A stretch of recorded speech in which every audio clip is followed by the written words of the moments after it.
Olá, povo querido, sejam bem-vindos à minha casa e a mais um tempo de nós meditarmos juntos na palavra de Deus, a bendita palavra de Deus que nos exorta, que nos consola, que nos ensina. A palavra de Deus é um farol.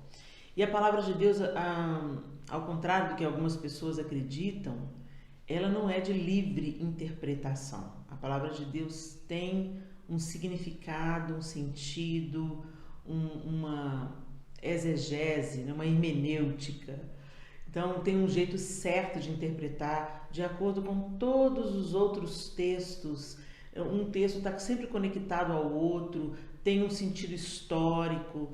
Então, a palavra de Deus, ela deve ser estudada com seriedade, com temor, e nós devemos pedir mesmo ao Espírito Santo para nos ensinar segundo a bendita palavra de Deus.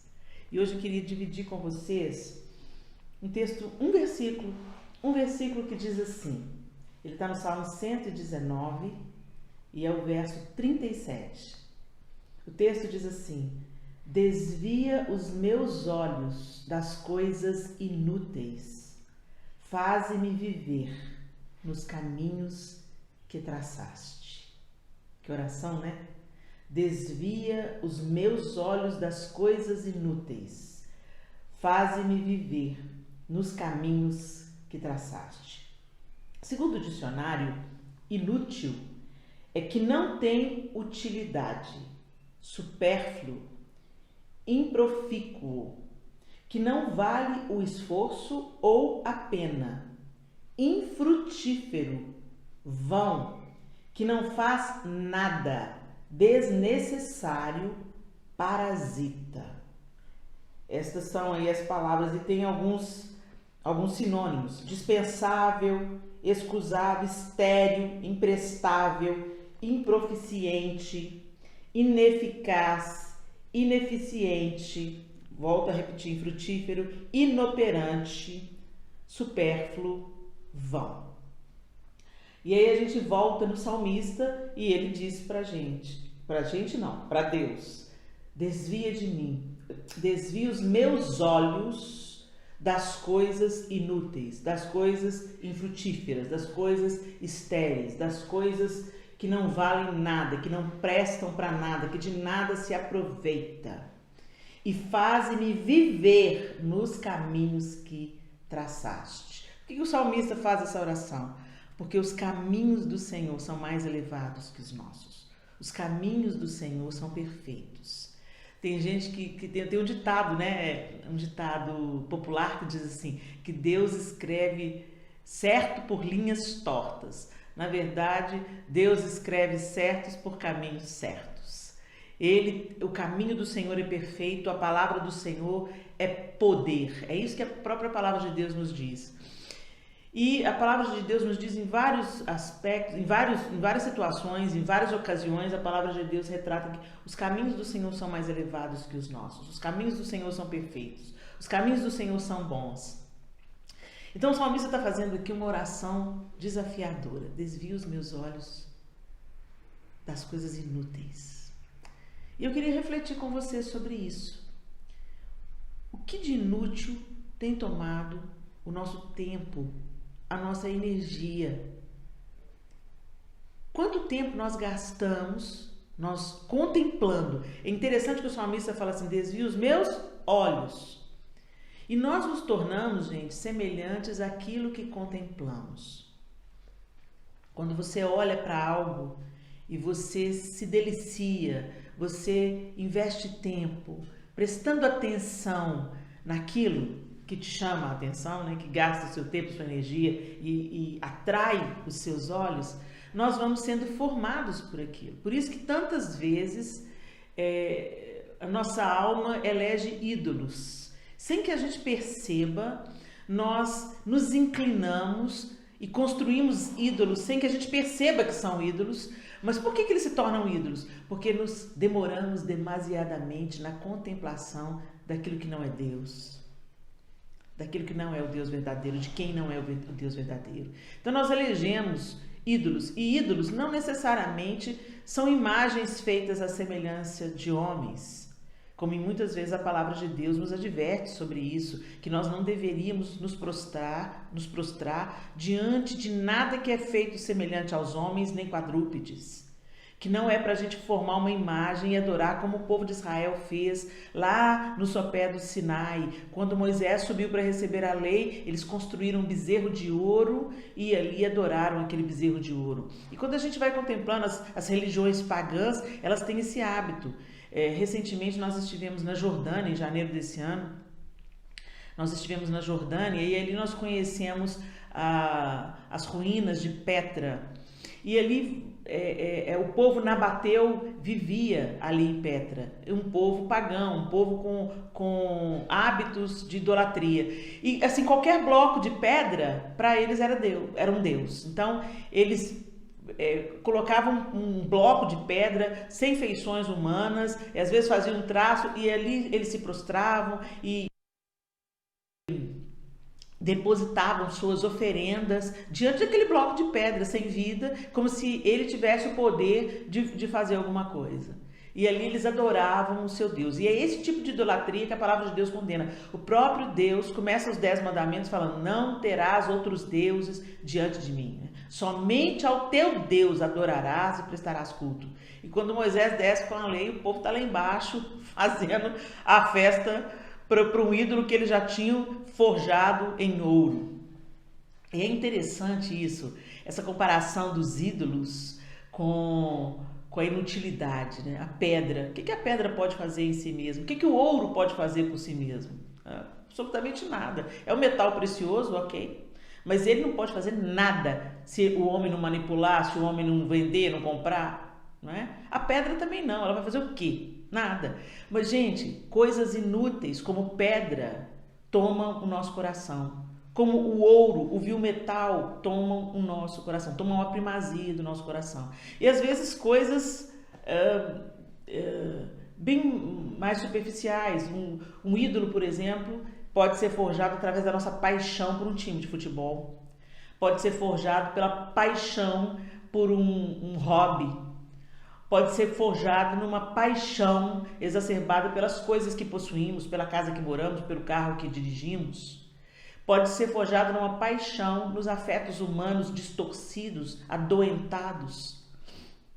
Coisas inúteis têm tomado nosso coração, têm saqueado nosso coração e desviado os nossos olhos do Deus verdadeiro e daquilo que é importante para o Deus verdadeiro.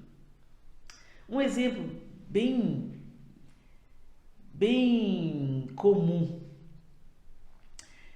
Nós mulheres gostamos das coisas que agradam os olhos. Então a gente segue um site, um blog de moda, de decoração. A gente ama esses frufrus, né? A gente não tem nada demais a gente amar e gostar dessas coisas, desses detalhes. Eu acredito que o próprio Deus tenha colocado essa percepção de detalhes, essa busca pela harmonia, pela beleza. Eu acredito que isso foi um elemento que o próprio Deus colocou na mulher. Não é? Quando uma mulher chega no lugar, ela torna um ambiente mais harmonioso. Né? E não é exclusividade das mulheres, não. Alguns homens também foram dotados dessa percepção estética, né? Então, os decoradores, os cabeleireiros, né? Tantos homens também inclinados a esses detalhes. Eu tenho amigos que têm um olho para decoração, que é uma coisa incrível, né? Então, mas isso é uma coisa muito natural nas mulheres, muito fácil. E a gente logo percebe alguma coisa que não tá bem, a gente quer colocar do nosso jeito, né? Assim, então é muito natural isso, só que às vezes isso pode se tornar uma coisa inútil. Por quê? Porque não produz nada de eficaz na vida de ninguém. Às vezes nós colocamos a nossa primazia, a primazia dos nossos afetos, das nossas atenções, do nosso tempo, da nossa energia e do nosso dinheiro na decoração, na moda, na preparação de ambientes, e isso tudo é maravilhoso. Mas isso não é maravilhoso quando desvia os nossos olhos daquilo que é importante para Deus. Quando as polaridades são invertidas, as prioridades são invertidas. Eu faço parte do grupo Mulheres de Visão.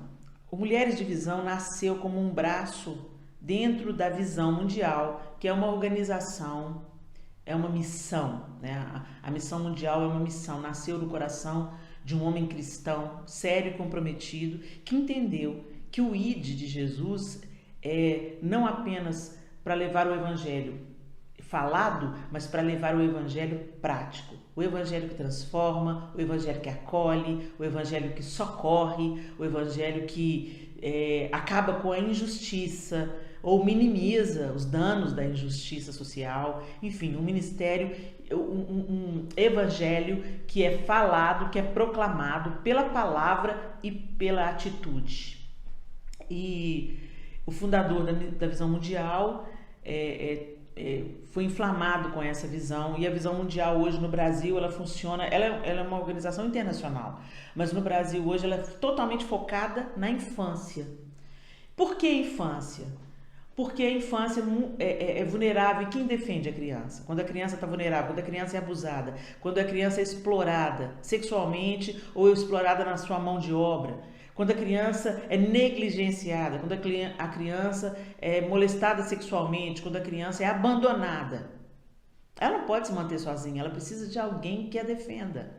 Então, a Mulheres de Visão nasceu como um braço dentro da Visão Mundial, com esse objetivo de despertar a igreja para que a igreja local, consciente da necessidade presente no nosso século, se apresente como uma solução no ambiente onde ela está inserida.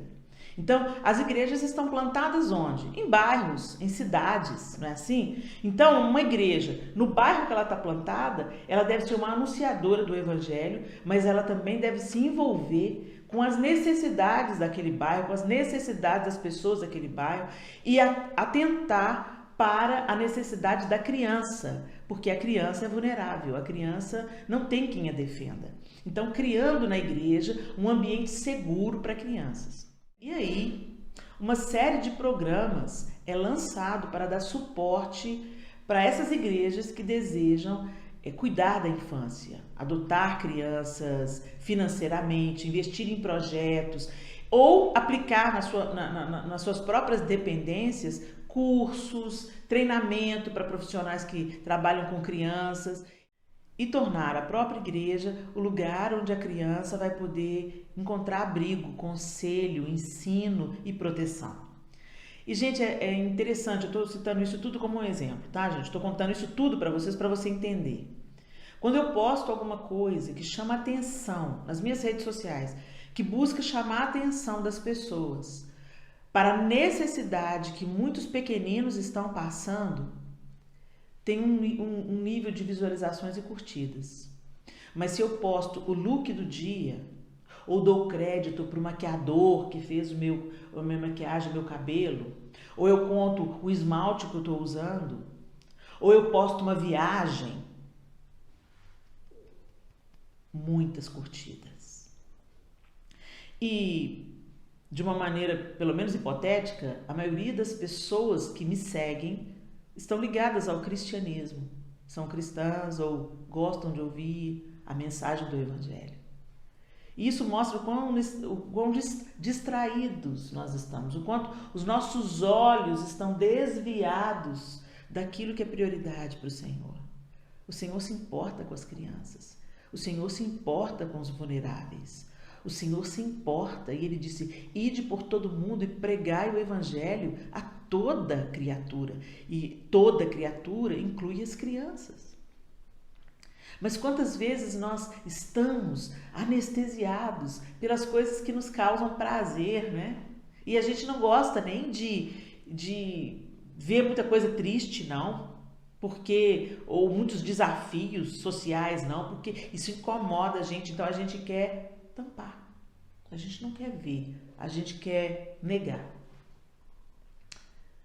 E aí, nossos olhos ficam postos em coisas que não frutificam, que não transformam a vida de ninguém, que não alimentam ninguém, que não curam, que não libertam, que não levantam, que não encorajam, que não protegem. E o cristianismo é a antítese disso. O amor de Jesus cura, o amor de Jesus levanta, o amor de Jesus encoraja, o amor de Jesus liberta, o amor de Jesus se importa com o vulnerável. O amor de Jesus não cruza os braços diante de uma necessidade do nosso semelhante. Importa a Satanás que estejamos totalmente distraídos, absortos nas vaidades temporárias desse tempo.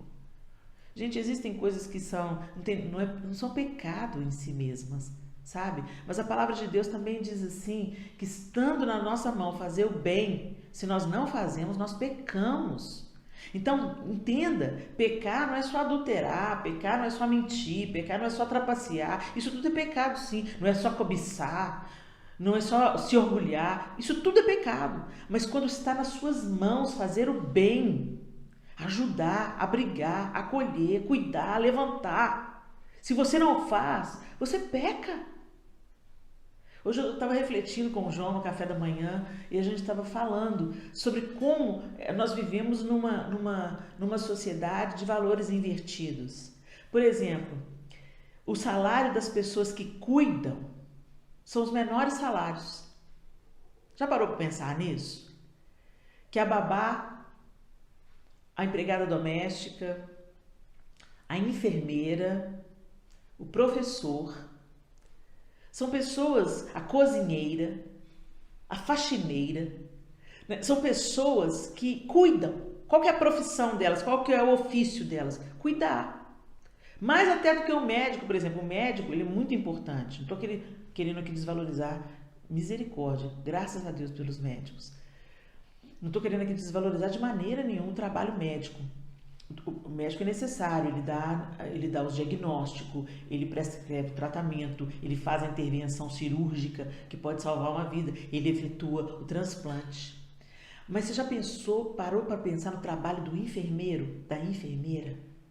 Uau, é um trabalho árduo, é um trabalho duro, é o trabalho de medicar, então com igual responsabilidade, porque se a enfermagem erra a dose do remédio, mata o paciente. Então, a responsabilidade é no mesmo nível da responsabilidade médica. Se há um erro na medicação, na quantidade da medicação, na aplicação da medicação, pode ser fatal. O enfermeiro, às vezes, tem que trocar a pessoa, tem que cuidar da pessoa, tem que, às vezes, limpar uma pessoa que está há dias e dias e dias presa a uma cama.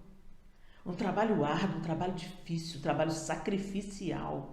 E quantas vezes não é remunerado à altura? O gari, ele limpa a cidade, ele mantém a cidade em ordem, mantém a cidade limpa. O salário do gari. O professor que ensina ao médico, o professor que ensina ao advogado, o professor que ensina a tantos outros, ao presidente da república, o professor, tão pouco valorizado na nossa nação. Então, na nossa sociedade, aquele que cuida não é valorizado. Mas o reino de Deus é o reino de ponta cabeça. E Ele nos convida a cuidar, a abrir mão. Ele diz, vinde a mim todos vós que estáis cansados e sobrecarregados. Jesus é o primeiro que cuida. E a gente também deveria se tornar cuidadores. Cuidadores uns dos outros. Cuidar daquilo que é importante para o Senhor. Mas quantas vezes nós estamos investindo o nosso tempo, o nosso dinheiro, a nossa energia em coisas inúteis? E o salmista diz aqui, desvia os meus olhos das coisas inúteis. E ele continua, faze-me viver nos caminhos que traçaste. A primeira parte da oração é desvia os meus olhos das coisas inúteis. Senhor, me alerta, me desperta e tira os meus olhos daquilo que eu tenho gastado meu tempo, meu dinheiro, minha energia, meus talentos, naquilo que não é frutífero, naquilo que rouba meu tempo, naquilo que sabota aquilo que o Senhor tem para mim, o teu caminho que é mais elevado que o meu. E ele continua, e faz-me viver nos caminhos que traçaste. Ou seja, Deus traçou um caminho para a gente andar por ele. E às vezes esse caminho que Deus traçou para a gente não é um caminho aparentemente confortável, um caminho convidativo, um caminho fácil de ser trilhado, mas é nesse caminho que nós vamos encontrar o nosso propósito, é nesse caminho que nós vamos descobrir a plenitude de viver para Deus, é nesse caminho que mora a felicidade que é tão buscada em lugares inúteis.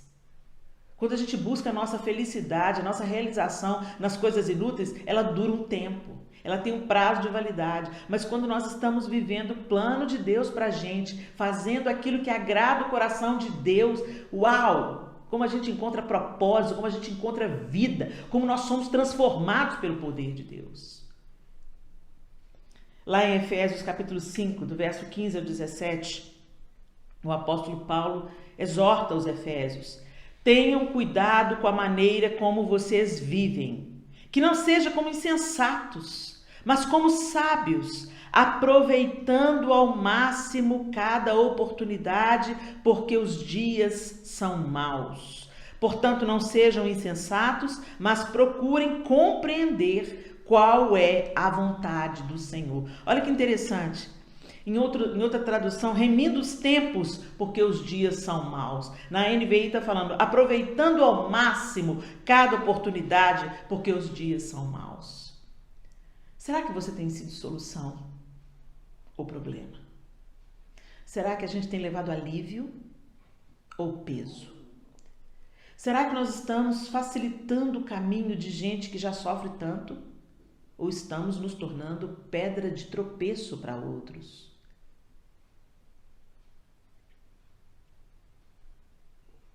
Remindo o tempo, aproveitando cada oportunidade, porque os dias são maus.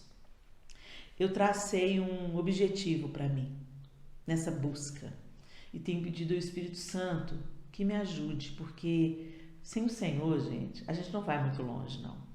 A nossa natureza não se inclina para aquilo naturalmente, as coisas de Deus, as coisas do Espírito. Nós somos facilmente atraídos e facilmente fascinados e distraídos pelas coisas que apetecem os nossos sentidos, os nossos olhos, o nosso olfato, o nosso paladar, o nosso tato. A gente quer prazer. E eu não estou dizendo que é para você viver uma vida desgraçada, uma vida sem prazer. Não é nada disso. Mas buscar encontrar alegria e prazer naquilo que não é efêmero, naquilo que não é inútil, naquilo que vai produzir vida. Você consegue me entender? Então eu tracei um projeto, um plano. E eu tenho pedido dia após dia que o Senhor me ajude. Abençoar uma pessoa por dia. Pelo menos uma. Abençoar, Helena, abençoar como? Você pode abençoar de várias maneiras. Você pode abençoar cooperando com uma vaquinha online. Ah, Helena, mas eu não tenho dinheiro. Olha, às vezes a gente abre mão de fazer uma unha, a gente abre mão de comer um lanche e a gente pode abençoar pessoas. Então, o caminho de negar a si mesmo passa por aí. Quando Jesus diz, quem quiser vir após mim, negue-se a si mesmo, às vezes passa por aí. De você abrir mão de um prazer ou de uma coisinha que você está acostumado a fazer e que você gasta ali R$20 para fazer, mas R$20 para fazer a mão, às vezes pode levar a comida para uma pessoa que está com fome. R$20 numa vaquinha online pode cooperar para que uma pessoa seja salva.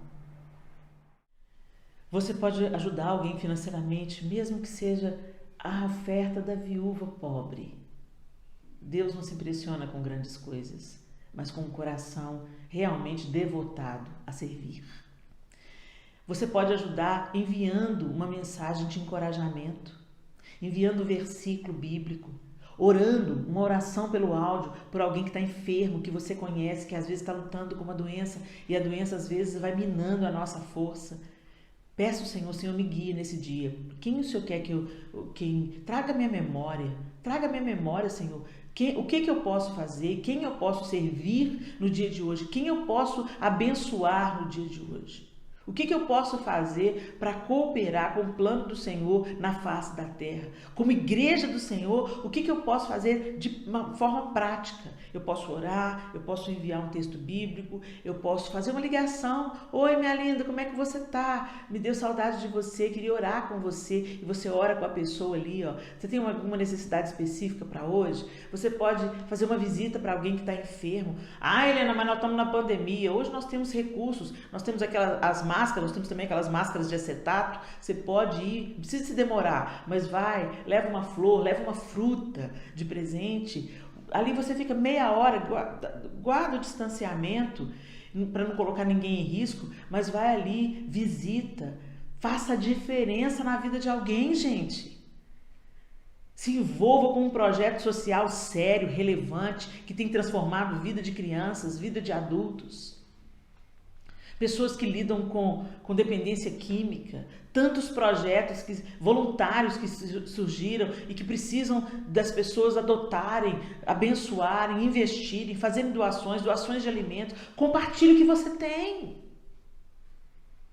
Às vezes o que nós temos é só um pãozinho, mas o pãozinho eu não preciso de comer ele todo, gente. Eu posso partir no meio em 3, em 4 e compartilhar com os meus irmãos. Esses dias que a gente está vivendo, quanta gente precisando. E quanta gente que pode ajudar e não ajuda. Então ficam sempre as mesmas pessoas ajudando, às vezes sem poder, ajudando. E se nós todos que nos dizemos cristãos, nos envolvêssemos com aquilo que Jesus se envolve, tudo seria diferente. Essa transformação que nós sabemos que o Senhor vai estabelecer quando Ele vier, quando Ele reinar. Quando a nova Jerusalém descer do céu, é o que diz em Apocalipse. Quando a eternidade invadir a terra e o Senhor reinar eternamente, como nós cantamos em Aleluia de Handel, toda virada de ano, né? E Ele reinará para sempre. Ele já reina, mas Ele vai reinar nessa terra, restaurando todas as coisas. Mas até lá, nós devemos viver como o prenúncio desse reino, como um vislumbre desse reino, sendo o corpo de Cristo, tocando quem Jesus tocaria, abrigando quem Jesus abrigaria, servindo a quem Jesus serviria. Ele é o nosso exemplo, Ele é o nosso mentor, Ele, os homens, todos nós não somos superiores uns aos outros. Hoje nós acertamos, amanhã caímos. Hoje nos damos bem, amanhã nos damos mal. Nós somos tão voláteis, somos tão imperfeitos. Mas a nossa caminhada deve ser a caminhada que busca aquele que é perfeito, aquele que é santo, aquele que é justo. Às vezes a gente justifica a nossa irresponsabilidade ou a nossa falta de solidariedade, de empatia, de amor prático. A gente justifica, mas ninguém é perfeito, mas aquele a quem seguimos é perfeito. Nos últimos anos nós mulheres temos recebido um alimento sólido. Nos últimos 15 anos, quantos congressos de mulheres, E a mulher é aquela que tem em si esse poder de reconciliar, de cuidar, de abrigar. É só você ver, a maioria das professoras são mulheres, a maioria das enfermeiras são mulheres. A mulher tem essa inclinação natural ao cuidado.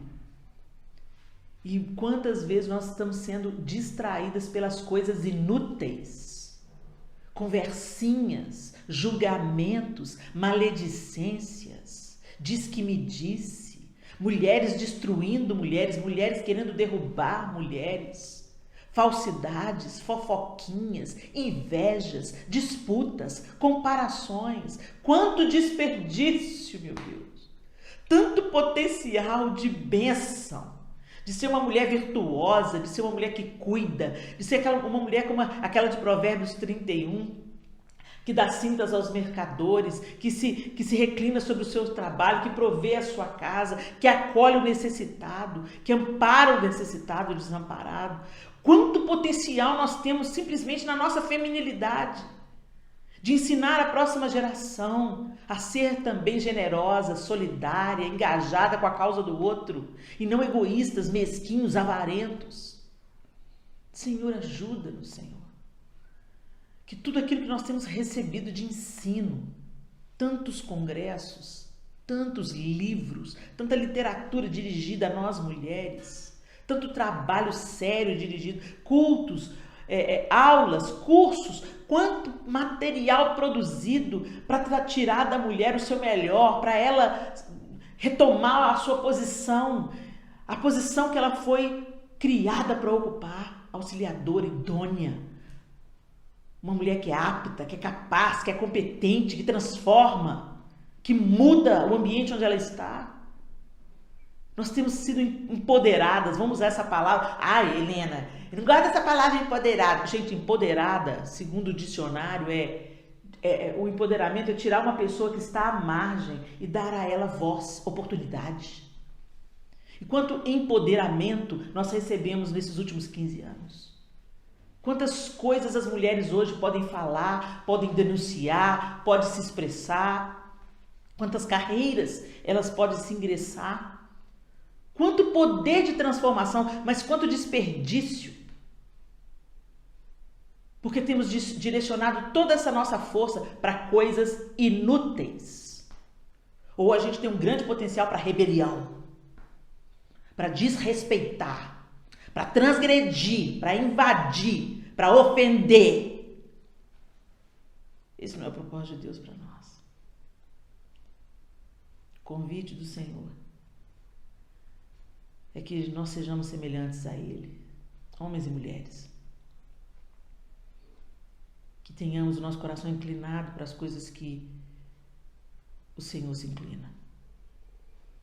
Que abramos as nossas mãos e os nossos corações. Que não fechemos os olhos para as necessidades que estão debaixo do nosso teto, na nossa vizinhança e por toda a terra. Estando em suas mãos fazer o bem, se você não faz, você peca. Ô Senhor,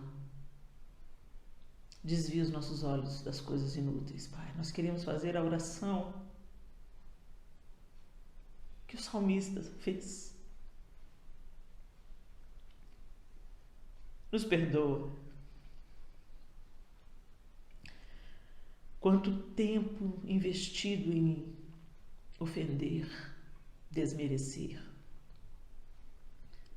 rebelar, criticar, destruir, abater. Nos perdoa. Abre os nossos olhos para aquilo que toca o teu coração.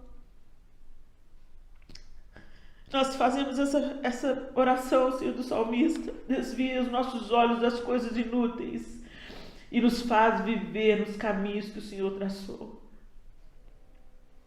Nos perdoa, Senhor, porque temos recebido tanto e compartilhado tão pouco. Temos sido cuidados, mas cuidado tão pouco. Temos provisão, mas não repartimos o que temos. Acumulamos enquanto outros padecem necessidade do fundamental, do básico. Nos perdoa, Senhor. Tanto ensino, tantas palavras de encorajamento, tanta cura tem rompido nos últimos 15 anos na nossa nação de uma maneira específica sobre nós, mulheres. Mas agora nós queremos ir a outro nível, Senhor. Queremos que o nosso coração seja alinhado com o Teu. Queremos fazer a Tua vontade. Queremos Te obedecer. Queremos caminhar nos caminhos que traçaste para nós. Ajuda-nos pelo Teu poder. Pela Tua misericórdia e graça, porque sozinhas. Desperta-nos, Senhor. Que o Teu Espírito Santo nos desperte.